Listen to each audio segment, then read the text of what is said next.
أحمد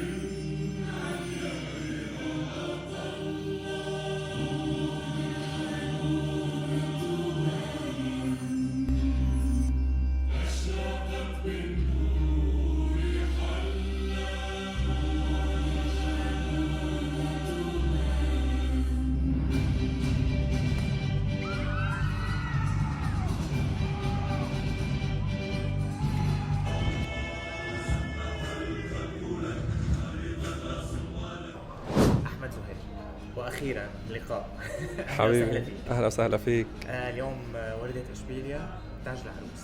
هذا العمل اللي نقول إنه كسر الدنيا، إن شاء الله. كسر الدنيا. إن شاء الله. العالم اللي طلعت، وجوه الناس، الفرحة اللي كانت بوجودهم، الفنانين، السفراء، كله كان عم يعطي تعليقات إيجابية. اليوم أحمد زهير، كيف شفت الأجواء؟ والله الحمد لله شفت ابتسامة على وجوه العالم كتير. أكيد هي الابتسامة هي بتنسينا تعبنا، بتنسينا كل هذه الضغوطات اللي صارت لحتى وصلنا لهي النتيجة. العودة على المسرح اليوم نوار، شو بتشكل لك؟ أوه. بعد 15 سنة أنت ترجع تعرق مثل ما قلتها المرة الماضية. ترجع، أنا أول مرة بعرق على خشبة مسرح سوري بعد ما تحرر.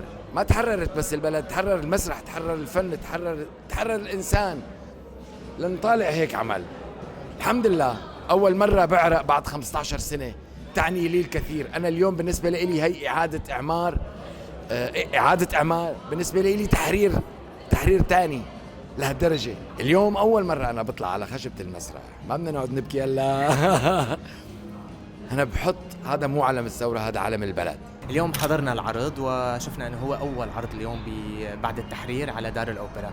كيف شفتي هذا العرض روبين؟ نحن كثير بيهمنا رايك، ناقده مسرحيه كبيره. طبعا ناقده. يعني انا بعطيك انطباع. اول شيء هو عرض ميوزيكال متكامل من حيث اللغة البصرية كتير هيك جميلة. الإضاءة الذكية، استخدام الإضاءة بطريقة كتير ذكية، مدروسة جدا. الديكور، الرقصات، الأغاني اللي عم نسمعها، الميوزك.